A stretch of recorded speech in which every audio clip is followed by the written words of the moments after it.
Good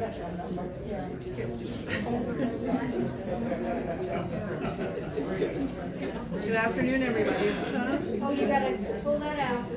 Push the mute thing. Wonderful. It's the wire that's TLC. Oh. Good afternoon, everybody. You can hear me. Volume's good, right? All right. So to get started today, actually I'm going to invite Cheryl Reeves up, and she's going to talk a little bit about the nominating committee.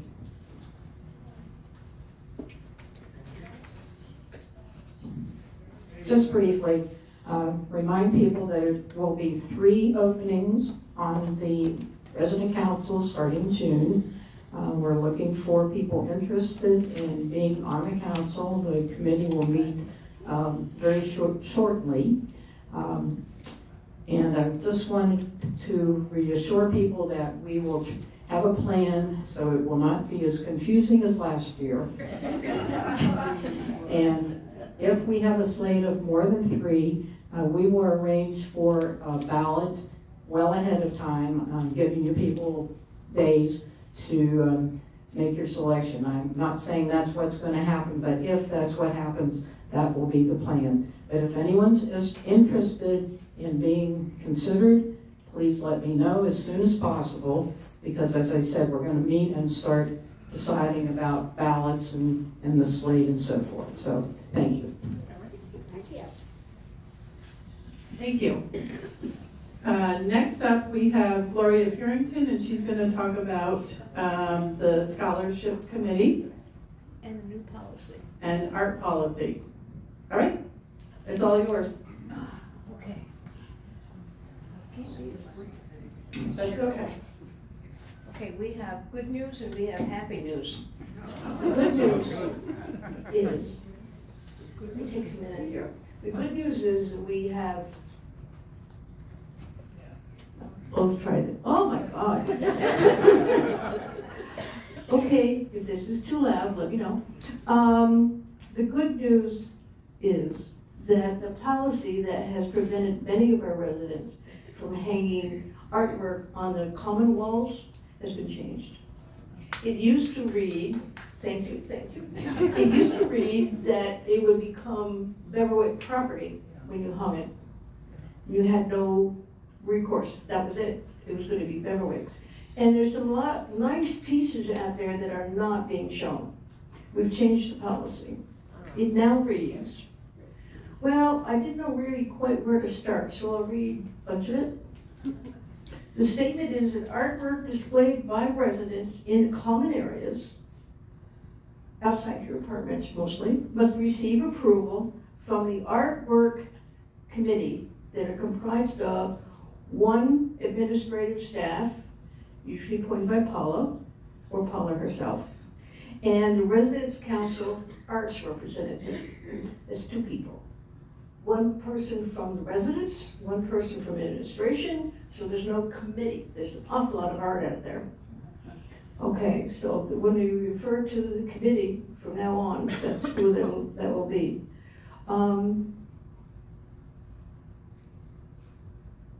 And the artwork hung must receive approval from the artwork committee. Now the guidelines that our committee is supposed to enforce are 1, legal and institutional safety regulations will be followed. There was recently an announcement about things being hung in the dark stairways and stuff, that you cannot hang it in those areas. They're not wide enough to accommodate egress and ingress, so that's the kind of thing. Stairwells are emergencies are limited. So inappropriate and or offensive material will not be displayed. Now, who's decide that? Back to this new committee. Okay, damaged or broken items are to be removed. Work orders may be submitted to aid in mounting your displays. You don't have to do it yourself. Beverwick assumes no liability for loss or damage of resident artwork hung, obviously. Disposal of non-resident artwork, the stuff that already belongs to Beverwick, that are in the common areas, will be at the discretion of the administration. Should there be any dissension about artwork displayed, the ultimate decision will rest with the executive director of Beverwick.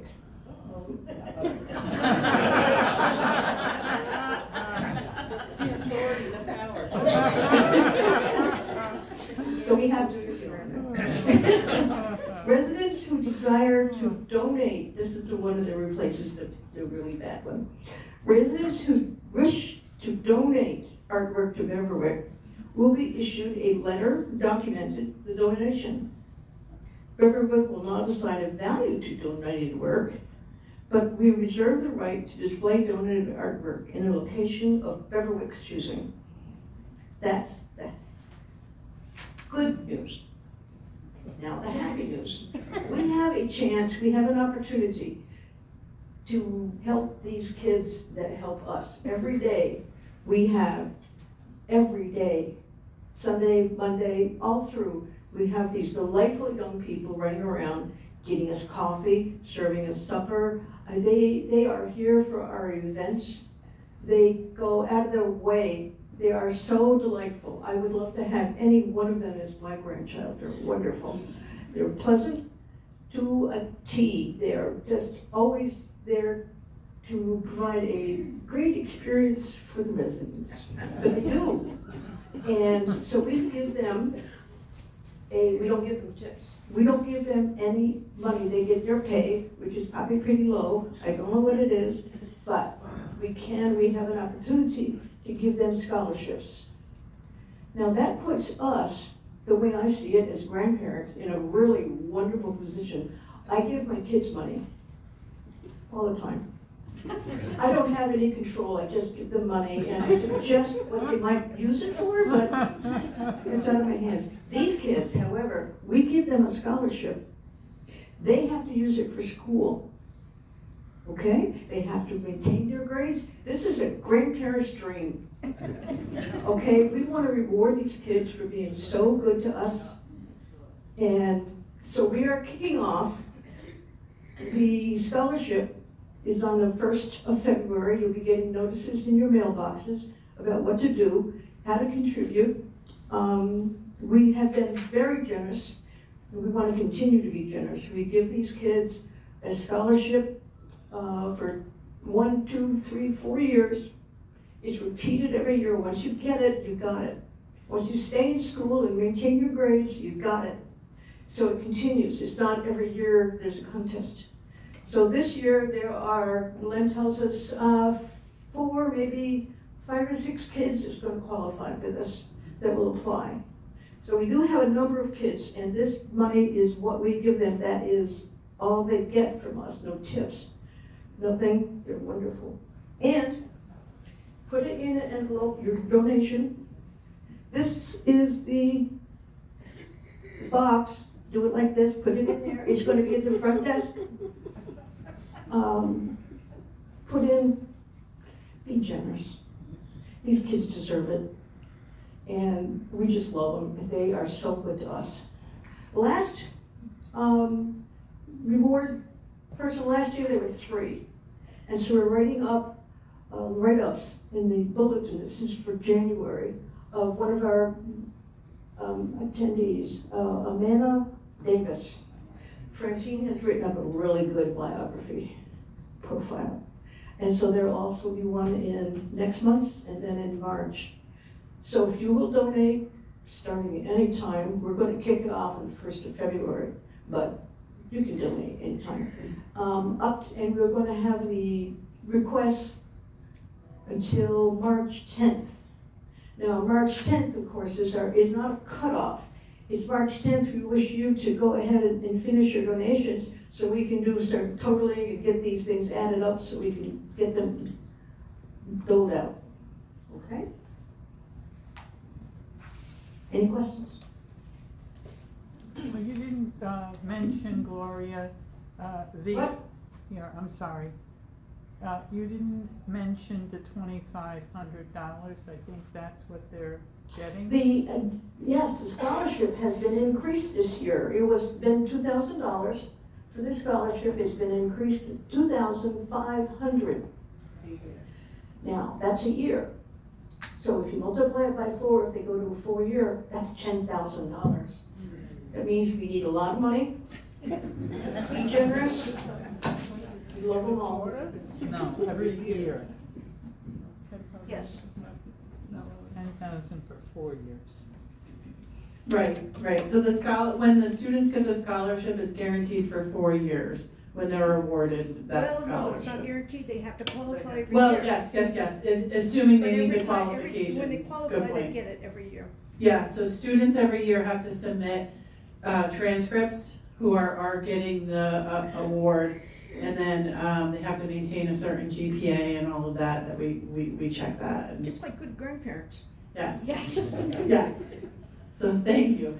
And just, I'll update a little bit about the art policy and just talk a little bit about that since it was brought up anyway. So we were looking at that policy with the resident council and updating it. We had a few different versions, and this is where we landed with the policy. But we had the policy in place really with when the art was hung and it became Beverwick property. The rationale behind that was if we had constant movement of that artwork, it led to hallways with an abundance of artwork and hallways with nothing, because if that artwork is then the residents and they move to another location, they move out of Beverwick, the artwork goes with them. So trying to combat both of that, and then it also adds, labor onto us because we're patching, we're painting, we have to do all that when artwork is moved around. So listening to the resident council and what their feeling was that there is a lot of great artwork here to be displayed that people should enjoy, to try and come up with what we could do to make it work out. So really what we had talked about is through that committee is limiting it. We wouldn't want someone to have a whole hallway because then when that person's gone, the whole hallway is gone.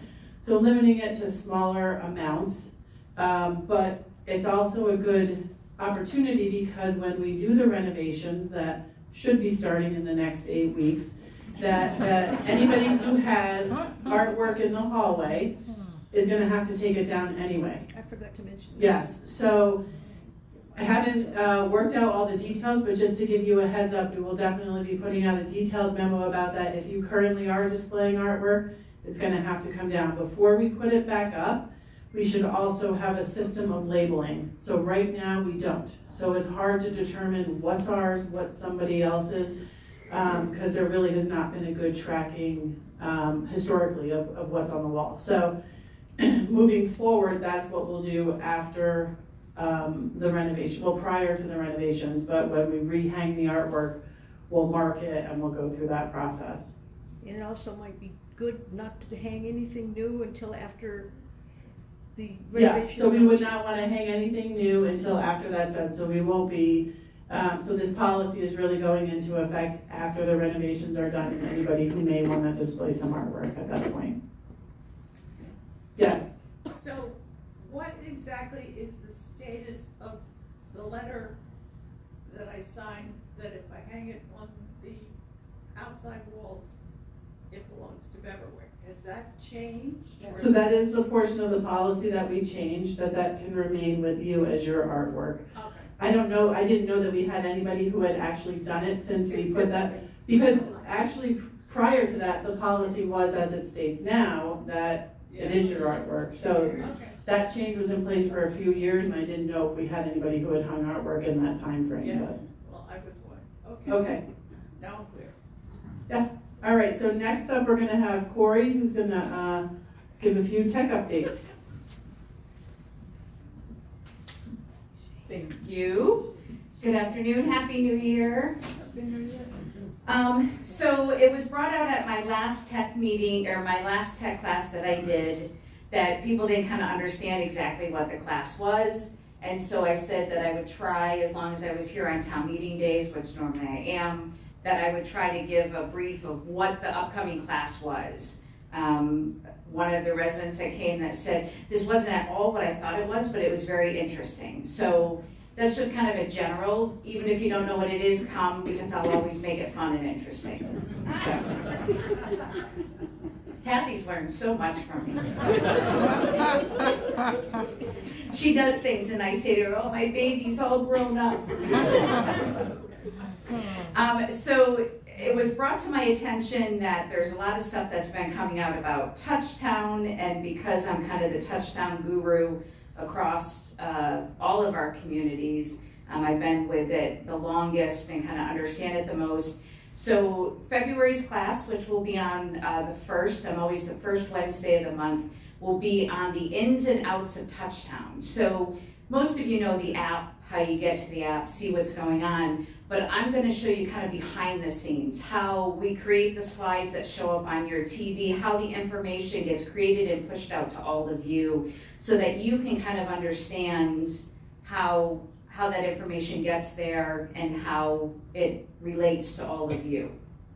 So that's for the Tech Talk. Then on February 8th, we just set this up this afternoon at 3 o'clock. Our Speak To co-founders will be back. We're getting ready to roll out kind of the next steps in what the Speak To Echo devices can do. The main thing we're going to work on is check-ins. So when you get up and you say to your Echo, Echo start my day, Echo check me in, it's not only going to let security know that you're up and moving about, but it will also give you like activities for the day. If you had a message from family members or a message from us, it'll automatically play that for you. So it'll kind of give you a rundown to start your day, as well as check you in for security that you're up and moving. The other thing that Speak To, hopefully in the next week, we'll have ready to go, they're in beta testing with it right now, is a messaging system for all. So right now we had 50 users who are using the Speak To Echo device, but if you're not, we can also add your phone number, your email, and if there is a messaging that needs to go out in the community, like Kathy was using the example, there was a bear on campus, and it wasn't a cute cuddly mascot, and they were like, we could put it out on Touchtown, but if everybody's not watching the TV at that moment, or you're not, into the app at that moment, you're not going to get the message right away. And so Speak To has created a system where you don't have to be an Echo user, but we can still push out messaging to everyone on campus at once to get those types of messages out. So, yes? Does that apply to people who do not own a computer? Yes, because it can do... How will it be done? It can do through a cell phone number, a landline number. It can be done through text message on a cell phone. It can be done through email. Whatever your choice would be is how you would get the message. So Glenn at Highland Meadows currently uses a system called VoiceFriend, which does the same thing. But if we put something out in Touchtown, we also have to remember to put it out in VoiceFriend. So with this system, it would be kind of a one-stop shop. We put it in one place and it would get pushed out everywhere. Any other questions on that? I mean, how would you know if there's a message? I mean, Yes, however you normally get, so either your phone would ring, you'd answer it, you'd say hello, and you'd hear kind of a voice recording. Would Echo talk to you without your checking in? Yes, it would come, if you wanted it, it would come through your Echo device. If you have an Echo device, it would also come through your phone, text message, notification, email. And then the other thing that they are working on, which won't be available until probably around the end of February, is they are doing some updates to their requesting work orders through the Echo device. So they had a very large community that they deal with who said, we want to get rid of our current work order system and just use Speak To for tracking work orders. So they're making a bunch of changes to how Speak To handles those, and they don't want to roll it out here until they get those changes made. So that way we're not teaching you one way and then it changes and we got to go back and teach you another way. So that won't be until the end of February, but that will be coming. I'm also going to put out a memo to all of the Echo users. Speak To is going to do an online webinar for family members. You can jump on as well if you wanted to, but you'll get a memo with a date and a time. We've got a lot of emails for family members that we're going to send the direct invitation out if you're a Speak To Echo user on the family app and how that can communicate, use that to communicate directly with your family and friends. So if you are interested in that, more information about that, let me know, but I will be getting a memo out. I think we're looking at possibly February 2nd, and that would just be an online webinar. Any questions for me? Okay. Don't stray too far. I'm not. I have to stay around for the new portion of my job. Yeah, so Corey's new title is Cable Guy. How about Cable Lady?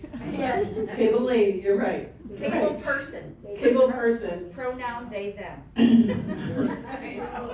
So I did want to give an update on the Spectrum Fiber Connect. So we've been working through we are going to move forward with the Fiber Connect. The issue that we have with it currently is that the DVR option being available. So the Fiber Connect is based on streaming.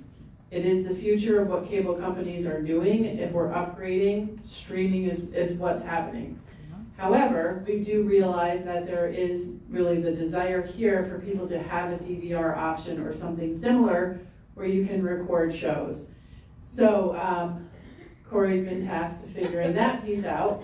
And Job security. yes. So although we do not have a solution on how we are going to do it, we're not going to move forward until we have that solution, but we are going to be trialing different things. I think we're starting soon, this week. Monday, so we're going to be trialing with one resident a TiVo box. I'm not sure if you've heard of TiVo, but it will be a separate box, different from a cable box that can just that you can use as a DVR. Because with the Fiber Connect, you don't have a cable box, correct? Correct. Yes. So we're going to trial that TiVo device to see if that works and it can record appropriately with the Fiber Connect.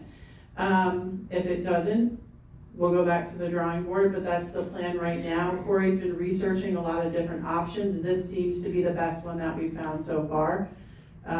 So more to come on that. Any questions while we have the cable person here? All right. Yeah, question. Yeah. Will there be an extra charge then for that? So we don't know. We're going to put together a package, but right now, if somebody wants a DVR, there is an extra charge that's occurring anyway. There's a monthly charge. So with the TiVo, there is a monthly charge too, which I think was currently lower than what the Spectrum boxes are, but it would be presented as a package. Here's what we need for DVR. Yeah. Well, Yeah. I don't know if this is related to what you're just saying, but what if you have a private internet account in your apartment? Is that affected by this, or? Corey? So the question was, if you couldn't hear, if you have your own internet account in your apartment, would this affect any of that? So is it just an internet account that you have with Spectrum, or Yes. is it? It's just internet. Okay. So one of the, Sure. Get in the screen. getting this, oh, that's right. Hello, video people. So one of the things with having your own, so yes, so Andrea Hebert, who is our VP of Housing, tasked me with looking at different alternatives for the DVR box and other TV alternatives to having a Spectrum account. We do have a resident here who is trialing YouTube TV for the next month for us to see, because that has a built-in cloud DVR that you would have to pay the monthly fee for, but it would still be an option as opposed to Spectrum. With having your own internet account through Spectrum, you can still purchase the Spectrum standalone app to watch Spectrum TV. If you do not, you cannot purchase just the Spectrum app. So there's like with DirecTV, which is a Dish network and everything, you can purchase DirecTV streaming app to download directly from and watch your TV from DirecTV without having a box, or DirecTV doesn't do internet, but you don't have to purchase the box system from DirecTV or have a satellite dish outside your apartment or cottage. Spectrum does not offer that. So I was on the phone with them because I've been working up a whole chart to kind of lay out the different examples and what's available and the cost. Spectrum will only allow you to use the Spectrum streaming app if either you purchase your internet from them or you're purchasing regular TV from them. And then you can have the app as well to watch on like an iPad or your phone when you're away from your house if you wanted to. So I guess the short answer is yes. If you currently pay Spectrum separately for your own private internet, then yes, you could still keep the Spectrum app, but your box for here is still going away. So how would you watch the TV? So the way the I fiber... didn't understand what you were talking about. Okay, sorry. The way fiber optic connect works is basically the phone jack that comes out of, or the TV jack that comes out of your wall, you hook directly to that, and it goes into the back of your TV. There's no box in between. That's how the fiber connect works. But because there's no box involved and Spectrum says no boxes, then we have to find, for those people who want to DVR and be able to record programs, we're looking for another option for you. Which what we have found, or what I have found, the best option is TiVo, which TiVo, before the company started creating their own recording boxes, TiVo was the way to go if you wanted to record. I'm going to throw them under the bus, but the Doubledays already use TiVo. And when I was looking at it, we found that out. Kathy and I went and talked, and I picked his brain. They're extremely happy with it, so if you have questions, you feel free to ask them. I believe he said he prefers phone calls any time of night. He doesn't sleep well. So just to make it very simple. Yes. Are you basically telling me that if you have the TV offered by Beverwick, you can't do both? You can't do the private internet because it requires a cable box? No. Two separate things. TV and internet are two separate. Okay, so in other words, we could continue to have the private internet and then just have the regular TV that you Correct. set up. Correct. Okay, that's Yes. all I wanted to know. Yep. Yes. Regular. Okay, that's Your own such a private good internet. explanation for I know. Your own private internet and TV. So we don't do anything about changing it. We just keep on paying the bill every month and. Correct. Okay. Yes. That Yep. I understand. Yeah, we're just gonna come and take your box. Okay. So, yeah. We don't have a box. Yes. Is there any provision for those of us who are techno idiots? Yeah, For like us. having somebody come in and sit down with us and explain how this applies? That's where my job security comes in. Oh, okay. So here's the thing: is do you currently record things on your box for Spectrum, or do you just turn it on? Just watch TV.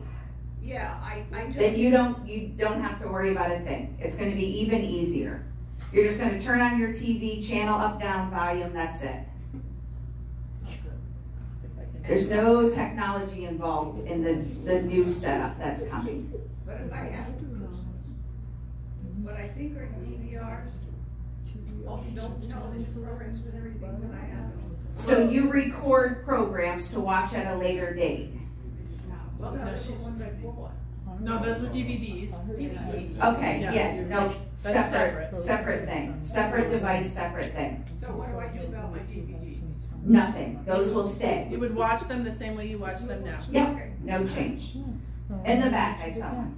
What's the capacity of TiVo compared to what we're currently having? What is the capacity? It's more. Oh, really? It's more. You can record up to 300 hours.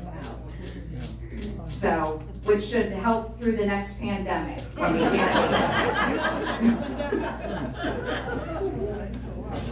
yes, way in the back, I saw.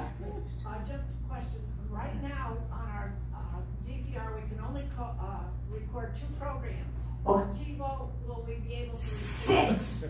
You can record 6 programs at once. It's pretty awesome. Yes.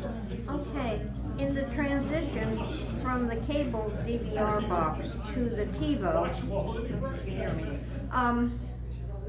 what happens to what I already have recorded to watch? You have to stay in your apartment until you clean up everything you've recorded. There is no way to transfer what you've recorded on your Spectrum DVR to a TiVo. You could make a list and go back and hopefully you could find those things and resave them to your TiVo. But yeah, there is no, once the box is gone, it's gone. There's no moving stuff over.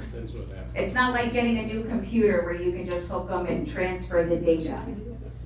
So. When will this start? Tomorrow morning, 8 a.m. So you'll be up all night watching all of your shows. We'll bring you breakfast. No, we don't have a set date at this point.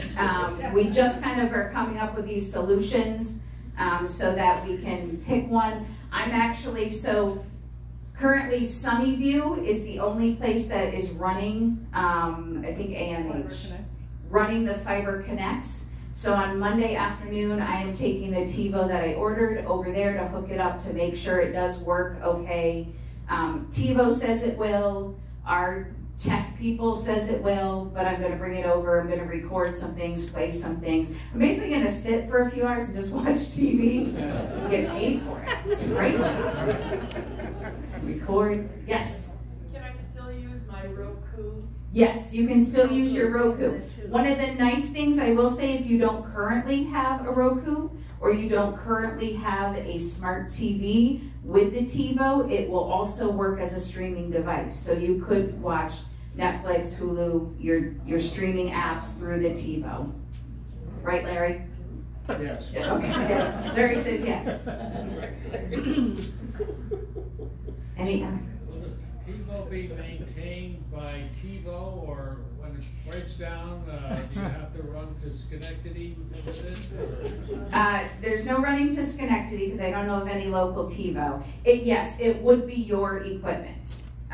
You would have to purchase the TiVo box, and then there's a monthly fee on top of that. So. Say that again, please. So the TiVo box, there is, with TiVo, you purchase the box. There are, you can buy it directly through TiVo. You do that, it comes with a 5-year warranty. You do get a 30-day money-back guarantee on it. So you can try it out for a month. You don't like it, you can get rid of it or send it back, get your money back. So you do have that upfront cost of purchasing the box. But then the monthly fee actually is less than what you're paying Spectrum now to rent your DVR box. And the box is yours, so. Any other questions? Yes? More or less, how much is that first payment for the box? How much is the payment for the box?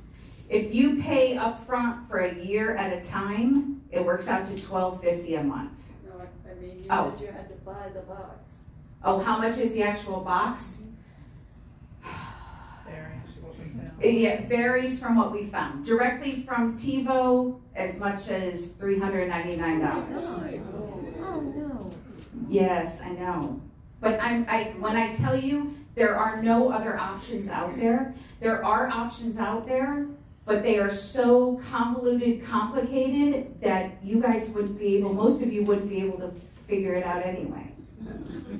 And I'm only here 2 days a week. So, but you can find used ones, refurbished ones online, Amazon, Best Buy, Walmart, different places, so, yes. What about the in-house telephone system? How does that fit in with changes? Let's finish TVs first. Yes? Since there's no box, and we just plug directly into the wall.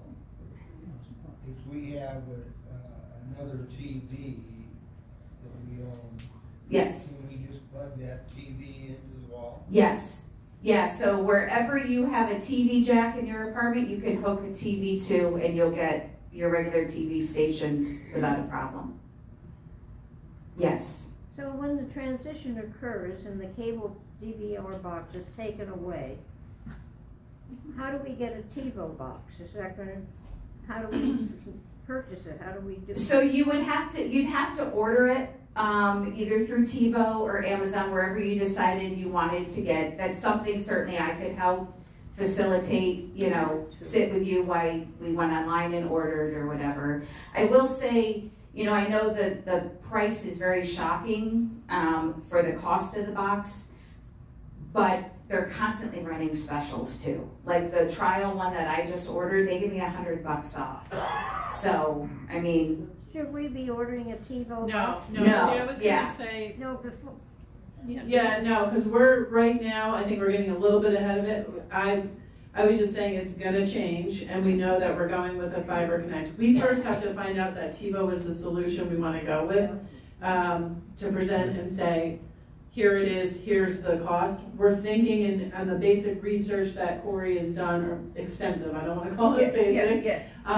Long hours, late at night. Whew. That the TiVo seems to be that's going to be the answer. Next step is bringing it, like she said, to Sunnyview, making sure it's going to work with the Fiber Connect, and then once we're sure that that is the solution we're going to move forward with, and then we can kind of present that option. So it's still going to be, you know, supported, job security here, and you know, you're going to have our support in going through that process as well. So.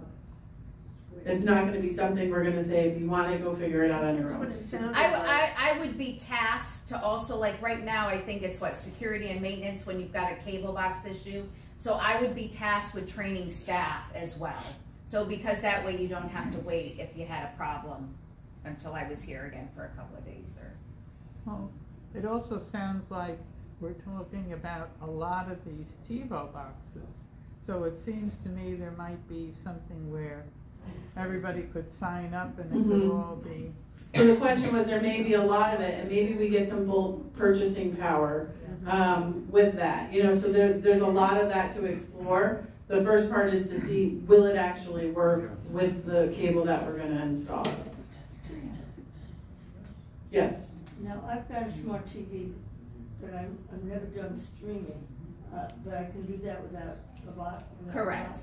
Don't have to come and Yep. Yes. I was a great lover of a DVR box, and I then got the smart TV and I learned how to stream. I stopped paying that $15 a month. When you learn how to stream, you don't need to record. I can say too, I actually just cut the cable cord this weekend at my house, and I had DirecTV, I've gone to YouTube TV, mainly because of the NFL and the NFL ticket, but we had to make a change, and it was easier than I thought, and we really haven't had much problems with it. But all right. You're still gonna get the ads though when you're streaming it on the regular program. If you're DVR, you know, right? Some, yes, some. Some ads, yes. Yeah, depending on which one you want. Can you stream every channel that's currently available by cable? I don't know much about streaming. I watch PBS most of the time. So with the cable lineup that we've got with the Spectrum Fiber Connect, it is Spectrum Fiber Connect, right? Yeah. So with Spectrum Fiber Connect, we do have a channel lineup, which is similar to what we have now with the channel lineup. We did put that out, I think, at some point this summer, what that lineup would look like. Okay, you did? All right. Yeah. So definitely more to come. There will be changes, and we'll communicate each step of the way as we learn more. All right. I wanted to touch base on staffing. Some good things. I did mention at the last meeting, we recognized our employee here of the half year. We do it twice a year here at Independent Living. But also each month, we want to just recognize the employees that have gotten a specific shout out on a comment card. And what we do with that, any employee that gets that gets a $10 credit for the cafe, so they can get a $10 credit for their lunch, dinner, whatever it may be. So the ones that we have this month, we have 5 of them. So Lisa DeGroff in marketing. Lisa was helpful when a contractor's radio was too loud in the apartment next door. So Lisa went in and took care of that for them.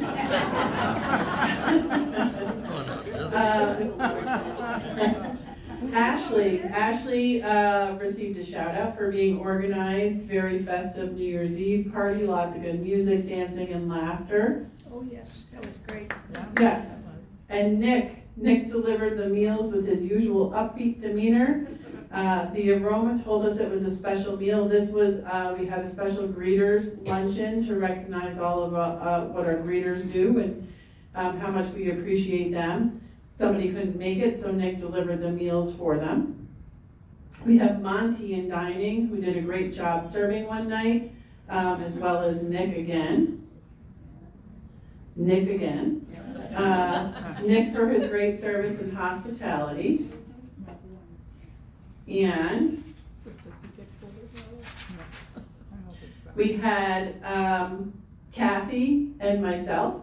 Thank you for setting a positive tone and a warm environment. And then thank you to Dave for his patience and expertise while transferring Christmas decorations to and from storage. So those were the ones this month that we had. All of them actually receive the comments, the employees themselves, along with that $10 gift card. So we'll just continue to recognize them here in this setting. So thank you, and keep the comment cards flowing. Also, so we do an employee survey. We have a platform that we use that's called Standout, and it's called Pulse Surveys, taking the pulse of your employees. So we had a recent one, and one of the common themes that we saw among the departments was recognition. So that's kind of where this came from, and making sure that we have special ways of recognizing our staff. Also, what we've done it in the past and are bringing it back is our milestone luncheon. So anybody who's celebrating a milestone anniversary is invited to the luncheon. So I'll just let you know who we have. We have our 5-year honorees. We have Rufus, who is a cook in dining. Grant Napierski in dining. Tamika Parks in the nursing home. Lori Porter's the director of nursing. And Melissa Turner in assisted living. She's an RA in assisted living, all 5 years. 10 years, we have Derek Bradley in environmental services. Cindy Lagios, who's our social worker at Eddy Village Green Beverwick. Jane Moran is an RN at the nursing home. Cindy Peterson works in maintenance. And Janet Vink, all celebrating 10 years. 15 years, we have Afetta in housekeeping, and Jackie Ma in assisted living. Our 20 years, we have Jim Kelly, who is the activities coordinator for the terrace and the nursing home. Now, it doesn't have to be 20 years at Beverwick, it's 20 years within our system. Frank Natty in maintenance. Corey, 20 years. Stephanie Sherman, receptionist at the desk, is also celebrating her 20 years, or they have already in the year 2022. 25 years, Mike Furback, we all know Mike, right, and Browns. Sue Lauber, is she here? Sue Lauber for 25 years, and we have a 30-year honoree this year, and that's Kathy Wimple.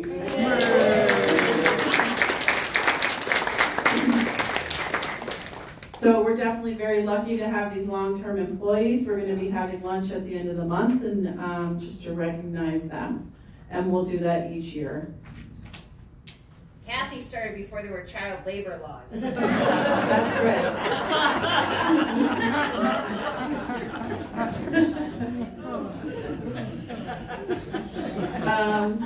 So also some staffing updates from a system perspective.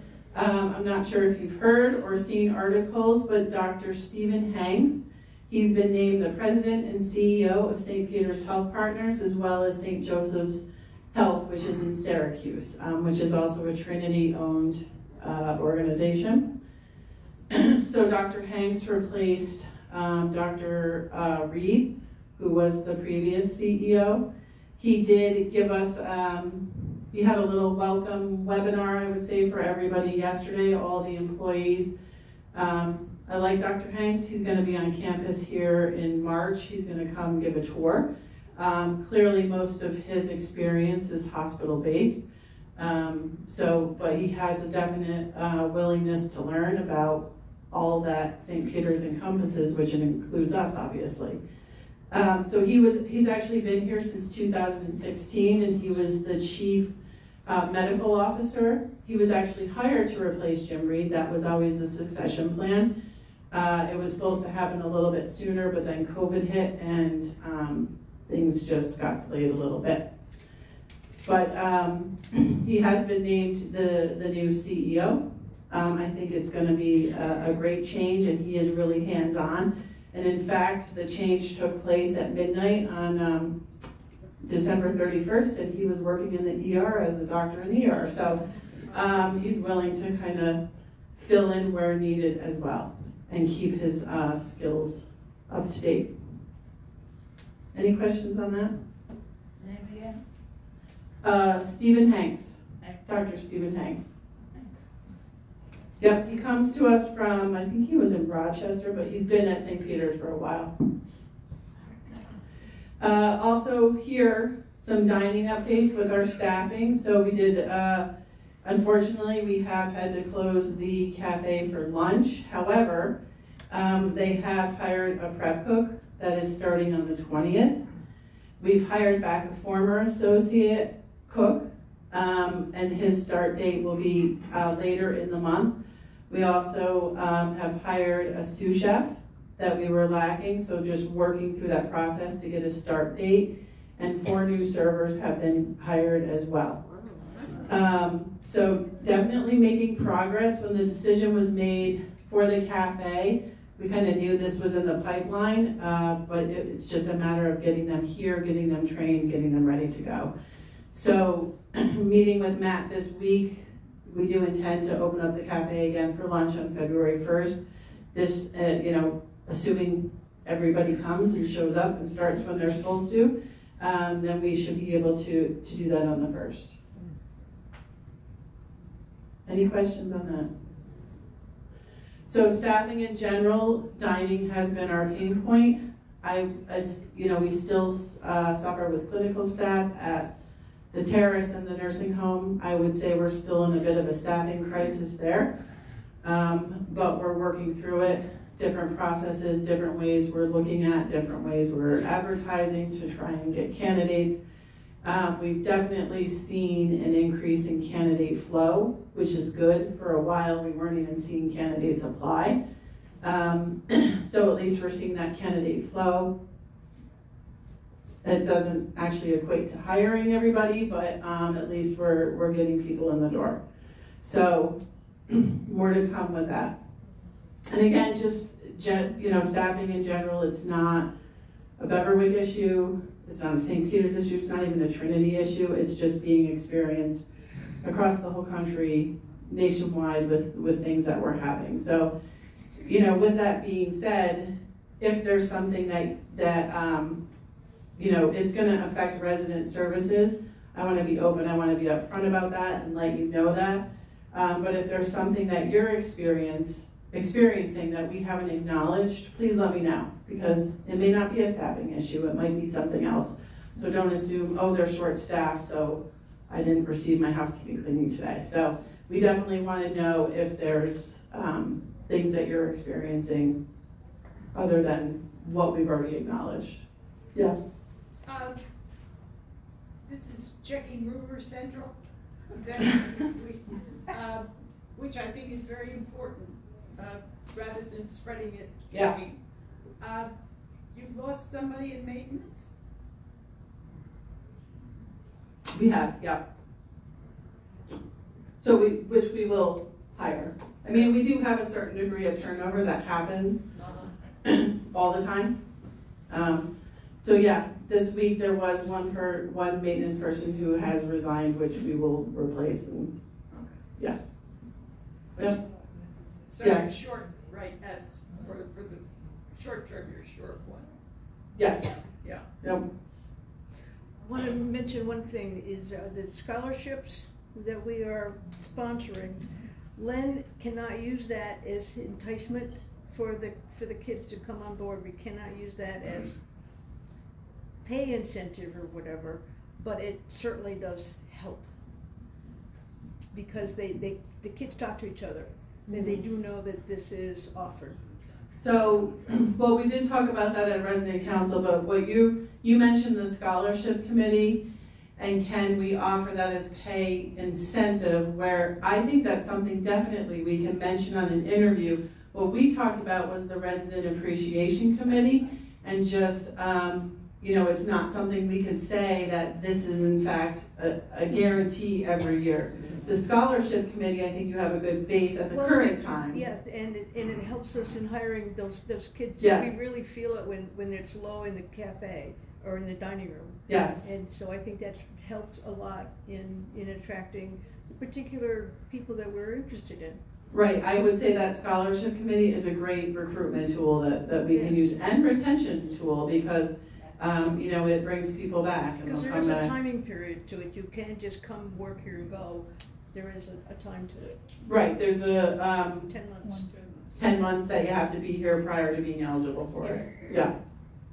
Yeah. Any other questions on staffing or any concerns?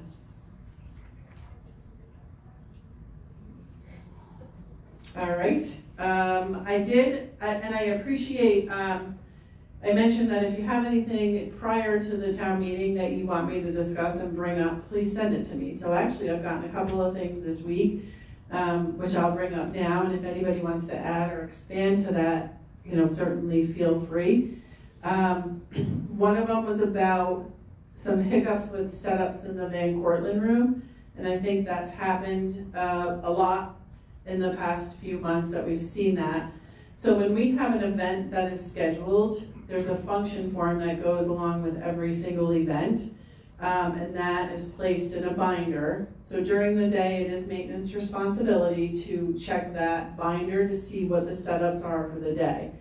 On evenings and nights, ideally if there's something going into an evening, the maintenance person before they leave sets it up for the evening. If that's not possible for whatever reason, then it's security. Same on the weekend, it would be security's responsibility to set that up. Currently, some issues that we've had in the past, we've had a lot of agency security that we're filling in on evenings and weekends.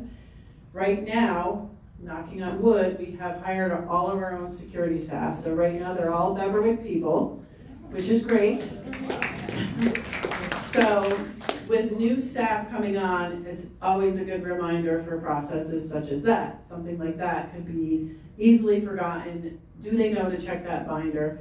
I did have a conversation with Mike in security, who works to train those new staff members, to say, please make sure they're aware, check those binders for setups and anything that's happening. Same with the evening staff as well. If you are here on an evening and it's a program you're attending and you come in and you realize the room is not set up as it should be, please call security so that security can get the room set up. I don't want anybody having to set up chairs on their own. I don't think it's any resident's responsibility to do that, so please let them know if you're noticing that. Excuse me, is that also for regularly scheduled activities that occur here? So that is for all activities. That there should be a function form for anything, like even exercise, there's a function form to set up for exercise. Yeah. So, and it's a little bit of communication too, with Ashley, the person who's setting it up, because if we're scheduling an activity, let's say right now for March, we're putting in the function form today. So you want to make sure that that event is still occurring and all of that. So it's a communication piece too, but that's really the process we use. And there's other forms that go along if you're having food and all of that. So there's when you schedule an activity, there's a lot of different pieces that go into it and making sure that, that gets done. Even putting it on this room so people know, because several people will check and say, oh, is the Van Cortlandt room available? I might check it to see, oh, can we have a meeting in here? So just to make sure it gets every place it needs to go. Another question was about attendance being monitored at events, especially ones where we're paying for entertainers. So we are looking at that. Ashley has asked for any feedback if she is not here, if it's not attended. Also, if you go to Ashley's activity forum meetings to say, wasn't a good event, don't bring that person back again. She'll definitely take that feedback as well. But we have adjusted programs and entertainment that is coming in based on attendance as well.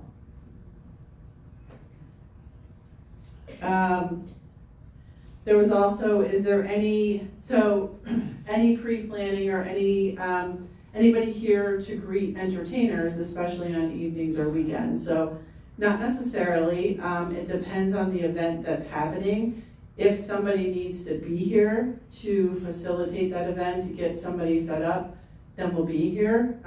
But there is always some sort of pre-planning with the person that's coming in. So if I'm coming in and I'm doing a presentation, Ashley's gonna call me and say, do you need a computer? Do you need a microphone? Do you need a screen?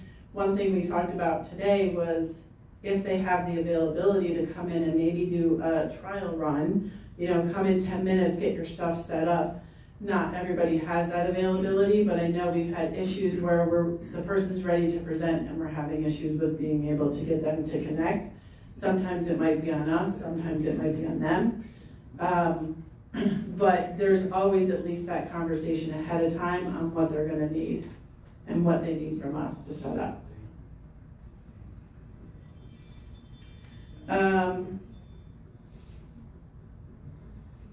And I think that was all the questions on that. If I didn't cover it, please ask more, or if anybody has any questions specifically around activities and setups. So that means for Healthy Bones, for instance, we have to put in a form. There should be a function form that goes with that, right? Put it in. No, the residents don't have to put it in. We put it in as it goes on the calendar. Oh. Sorry if that was confusing. I didn't mean that. No, but we've had a couple of issues. No, it should be set up. Billing. So the memo went out, right? So we do have the changes to the billing. So I just wanted to go through it and make sure everybody understood that pretty much you have 4 ways that you can pay the monthly service fee. You can pay it with a check, bring it down to the front desk. That's always an option. You can do that. You can use the link if you want to pay month by month using a credit card. Can you also use the link for a bank withdrawal? So with a credit card or a bank withdrawal, if you want to do it month to month, you can go to that link every single month and make that payment through whatever means you want, either the bank account or the credit card. If you wanted to do a direct withdrawal, you can fill out the form. The forms are available at the front desk. That form, if you want that to occur every single month, only has to be done once. However, if you currently do have a direct withdrawal system and you've been doing it that way, you still need to fill out that form because we're changing the company that we're using to process those. And then reoccurring payments. There's your online banking with your financial. Oh yeah, and the last option would be if you set it up specifically with your bank, if you wanted to come out to pay Beverwick, that's something you can do and set up with your bank as well. Yes? I thought I also understood you could do a recurring credit card. You can do a recurring bank account or credit card, yes. When is that going to start? Like if I put in yesterday, so I know it wouldn't be for this month, but will it start next month? Is it the 20th? Should be next month. It would be next month. If it's in before the 20th, it'll go in for the next month. There is no hard cutoff from the old to the new. So they're gonna keep working both processes right now, the old company and the new company that they're using to do those direct withdrawals. If, as we move forward and find out there is that, I'm sure it's coming. Right now, they don't have that date. You have the old and filled in. No, once you fill out the new form, I'm just saying if somebody has the old, it's not like you have to get this form in by Friday and that, or it'll be done, but yes. But double payment's always nice. Yeah. Yes. The question is how to avoid that double payment. I think it has not been, for January, it's not been withdrawn yet from my direct withdrawal that I had in place. So if I set a new one up now, I don't have to worry about the cost of the old. We could double check it. Yeah, you know what, if you have that specific question, we can double check it before you submit your form. I see what you're saying, because we're at the point where they would have withdrawn it from that account, and if you want to start it for next month, it might be in your best interest to wait. So we can double check it with them, has it already been withdrawn for those specifics? Yes? Is a recurring payment necessarily a fixed amount? In other words, you have your recurring payment and it's what you're paying each month in service fee. But if you had additions to that, will that be automatically added in, or does it have to be separately added in? Everything comes out, so whatever bill you would receive in the mail is what's going to be withdrawn. So if there are those additional add-ons, those will be withdrawn as well. It won't just be the flat monthly service fee, it will be whatever your bill is. Okay, thank you. Yeah. Any other questions on that? We do have a new, I think it's a supervisor, Tim Riley. Tim Riley is the new finance supervisor. They have made some changes from the financial office, which I think is good, and a step in the right direction. Tim seems very open, responsive to our needs, so I think there'll be some positive changes. All right. Some other announcements that we have, postage is going up as of the 22nd. It's going from 60 cents to 63 cents. 57 to 60. 57 to 60. Okay. Just a reminder, Sue brought up last month about the file of life. If you have new forms, please turn those in.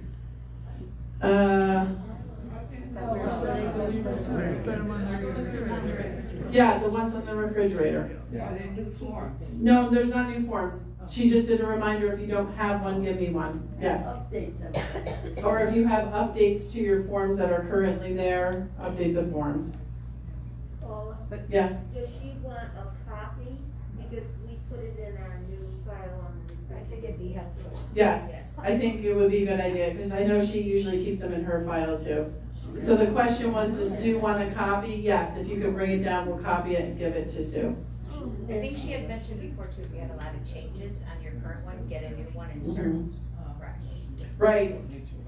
But Corey had mentioned if you have a lot of changes, especially with medications that are listed on there, sometimes when we go and we're looking at them, or when the ambulances are looking at that, you're scratching out, there's a lot of, it's not always clear. So if you have a lot of changes, a fresh one would be good.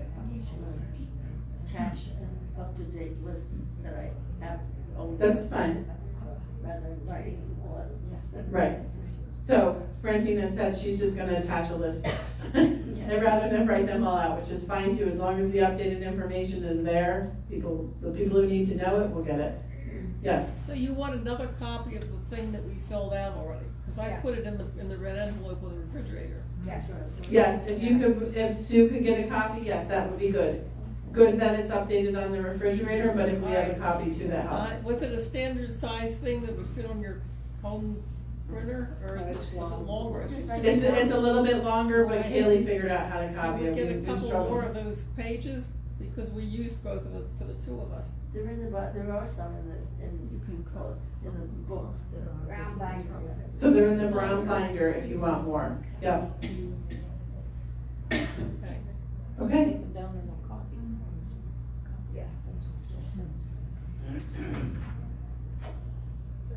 Oh, we did put out an amenities survey. So the last call for that is going to be on January 20th. That survey was about what we have in our courtyards and what you might want to see. So I'll give a little background on that, why we sent the survey out. Our putting green is in need of some work.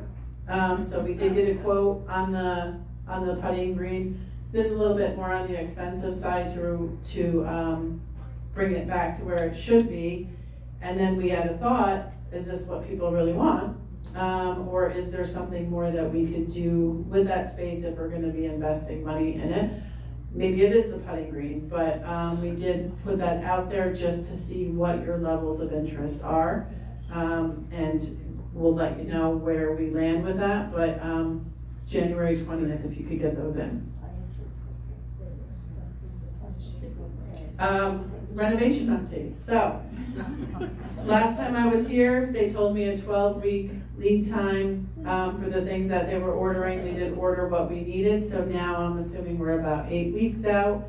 I do have a meeting on Friday with the construction manager, the architect, and a bunch of people that are involved, so hopefully we get some more information, but I know that they are moving forward with that because there's been a little bit of communication back and forth. You know, can we look at this sconce as opposed to the other one? So, you know, there is some progress with that. Also with the chairs that I had everybody test, so I realized it's hard to test the chair without the table, so that was a good point. But also, I think there was enough people who didn't like either chair that I did bring that back to the interior designer to say, can we have an option number 3 perhaps? A Goldilocks. Here is the positives from this chair and here's the positives from that. And she said, why don't I just come see you? And I said, that sounds like a great idea. So she's gonna be coming next week as well. So we're gonna be discussing the chairs as well as some other things and what her plans are for the interior design. Have her go into the dining room, see. What? Right. Have her go into the dining room and try out her chair. I will. Yep, she will. They're still there waiting for her, so she will be looking at those. The plan is to start in the corridor, so it wouldn't affect the dining room immediately, but that's the plan right now, and hopefully we have some solid dates soon. Illness, oh yeah, go ahead. Is she the person who selected this rug? This current rug here? Yes. I don't think so. Is she? Yeah, I think she is. She may be. Well, don't trust her. Out of your sight. All right. Yes, it was. Yeah. The library committee is wondering what might happen to the various bookshelves, tables with book collections and so forth after the renovation. So what's going to happen with, the question was what's going to happen with the, well, specifically asking about the library, what's going to happen with the current things we have after the renovation. So we can discuss that a little bit more. If we have a need for things, we can keep it, but most of it will be disposed of, yes. But I'm not, I mean, if we have a need for those bookshelves, if we want to keep them, or if there's something we need from them, we have that option. Well, my understanding with the transfer of the library is we wouldn't be gaining any more space. And there are quite a few books, you know, of various topics on bookshelves and tables in the various wings. So we did, as we went through the wings, we did talk about where we saw those books and those bookcases. We did say we have to have a bookcase here. These books are staying. So they are aware of that. It might not be on the same piece of furniture, but it'll be the same books that are there, so that they know that. Who's moving them? You. Yeah, any volunteers? I was afraid of that. We haven't gotten that far, but I'm assuming we'll. Yeah. Anything? Yeah. I just didn't understand what you were saying about the new library. What in particular about? Well, is there gonna be the same amount of space for books in the new space as there was in the old? There's not gonna be more space, but the bookshelves will be able to accommodate currently what's in the library in the new space. Yes. Yes. What's gonna happen to the fireplace? So there will be a fireplace in the new library. Wood burning.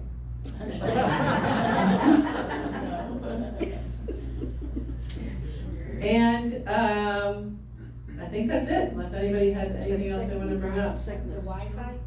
Oh, Wi-Fi, yeah. Wi-Fi updates. They're done in all the wings, so all the wiring has been done, all the access points have been installed. They're moving to they have moved to the common areas. And then by tomorrow, they're gonna be moving to the cottages. The cottages is gonna be, they need garage access. And they'll be doing all of that in there. I'm not sure did they give us an end date? I think that's the last piece that they have to do. So once all of that is installed, then we have to go to the actual switch over and start using that. So it won't be Eddie-Res anymore. It'll be whatever the new system is. I believe they need attic access, not garage access. They do need attic access too, I You have believe. to get through the garage to get up in the door. It's in the laundry room. They said garage hatch. In the laundry room, right? Hatch, is there a hatch? They say garage hatch. Yeah. So they said. Okay. Not any upper. All right. So we'll check with them and what exactly they're gonna need in different size cottages. Yes. I noticed when they replaced my Wi-Fi fixture in my apartment, which was 2 days ago, that I no longer had access to the Wi-Fi with Roku. Do I have to wait now until the system is turned on? They took out my old. Well, they took out the old access point. We can have Steve record the one. You shouldn't. Shouldn't be. No, it shouldn't have. Okay.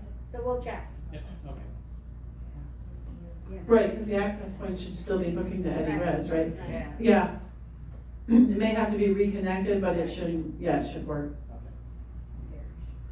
All right, are we ready for a joke? Yeah. Okay. We're gonna talk about sickness. Sickness. Yeah, you have a question? Yes, this may be information that was already presented, but I missed it or I forgot it. Is there anything on the multivariant COVID boosters? Any new information? Any new information on the multivariant COVID boosters was the question. If you didn't hear, I don't have any updated information. I know the last booster shot that we got was the last one that was recommended, that we had available here. But as they update that, we got a great relationship with the Capital Region Pharmacy group that came in, so we would bring them on again and offer it if we need to. Thank you. Yep.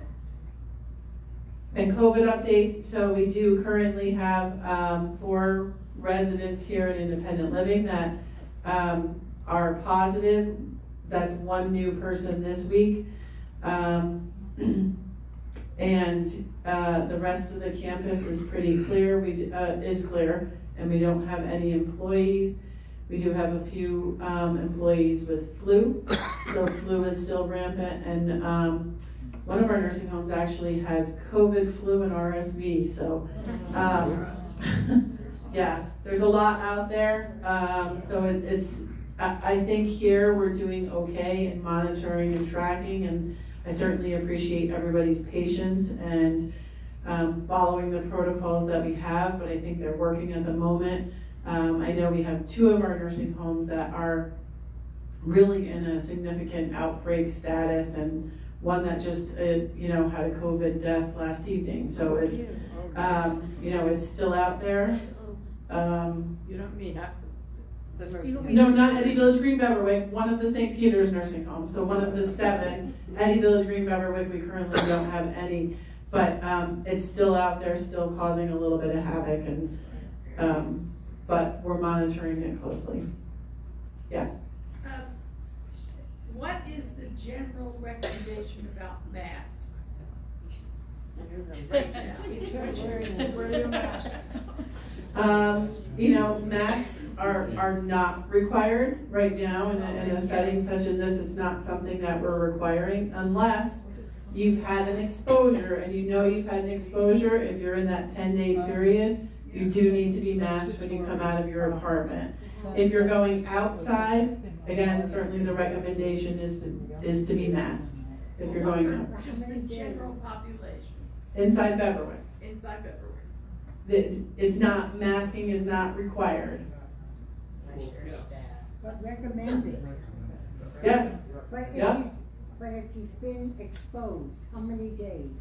So if you've been exposed, it's 10 days from the date of exposure. So that's still CDC recommendations. If you go on, it's 10 days after you've been exposed to stay masked for that time frame, because that's really the period where you could spread it. And we have seen people who have been exposed and then, 3 to 5 days later, they're positive. So the fact that they've stayed masked, stayed out of the dining room, there was no further spread from them. So it kind of breaks the cycle. I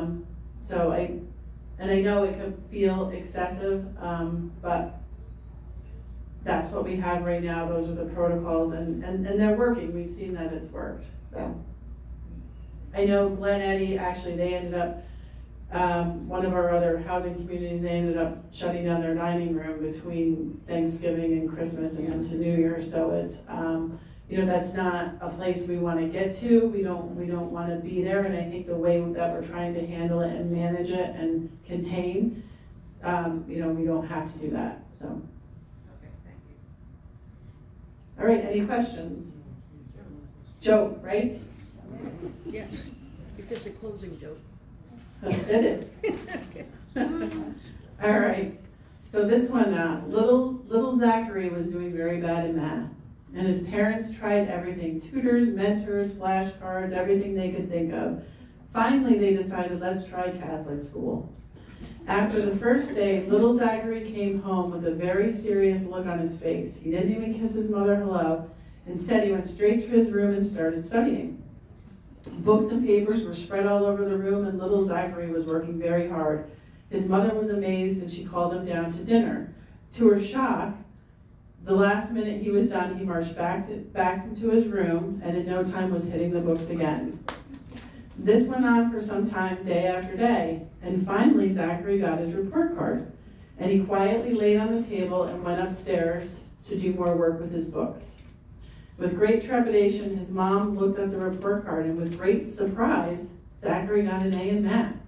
She could no longer hold her curiosity, and she said, "Son, what was it? Was it the nuns?" And little Zachary looked at her and said, "No." "Well then," she replied, "was it the books, the discipline, the uniforms, the structure? What was it?" And little Zachary looked at her and said, "Well, the first day of school, I saw the man nailed to the plus side and knew they weren't fooling around." Thank you, everybody. Have a great afternoon.